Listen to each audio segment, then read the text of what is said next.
ಈಗಾಗಲೇ ಐರ್ಲೆಂಡ್ ಮತ್ತು England T20 ಸರಣಿಗೆ ಭಾರತ ತಂಡವನ್ನು ಬಿಸಿಸಿಐ ಪ್ರಕಟ ಮಾಡಿದೆ. ಆದ್ರೀಗ ಈ ಟಿ20 ಸರಣಿಗೆ ಸಂಬಂಧಪಟ್ಟಂತೆ ಬಿಗ್ ಅಪ್ಡೇಟ್ ಒಂದು ಹೊರಬಿದ್ದಿದ್ದು, ಫಾಸ್ಟ್ ಬೌಲರ್ ಮೊಹಮ್ಮದ್ ಸಿರಾಜ್ ಅವರನ್ನ ಬಿಸಿಸಿಐ ತಂಡದಿಂದ ಕೈಬಿಟ್ಟಿದೆ.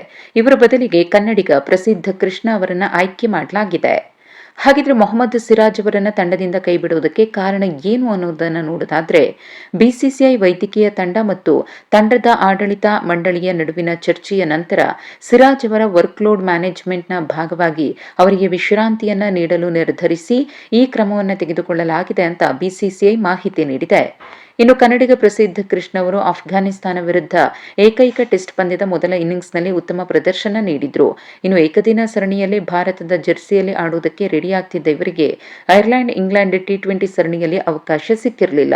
ಆದರೆ ಈಗ ಸಿರಾಜ್ ಅವರು ಡ್ರಾಪ್ ಆದ ಹಿನ್ನೆಲೆ ಪ್ರಸಿದ್ಧ ಕೃಷ್ಣ ಅವರಿಗೆ ತಂಡದಲ್ಲಿ ಚಾನ್ಸ್ ಸಿಕ್ಕಿದೆ. ಶ್ರೇಯಸ್ ಅಯ್ಯರ್ ಅವರ ನಾಯಕತ್ವದಲ್ಲಿ ಐರ್ಲೆಂಡ್ ಮತ್ತು ಇಂಗ್ಲೆಂಡ್ ಟಿ20 ಸರಣಿಯಲ್ಲಿ ಭಾಗಿಯಾಗುವಂತಹ ಟೀಮ್ ಇಂಡಿಯಾದ ಸ್ಕ್ವಾಡ್ ಇಂತಿದೆ. Shreyas Iyer captain, Abhishek Sharma, Sanju Samson wicketkeeper, Ishan Kishan, Shivam Dube, Tilak Varma vice captain, Nitish Kumar Reddy, Axar Patel, Washington Sundar, Varun Chakravarthy, Ravi Bishnoi, Harshit Rana, Harshdeep Singh, Prince Yadav, Vaibhav Suryavanshi, Prasidh Krishna.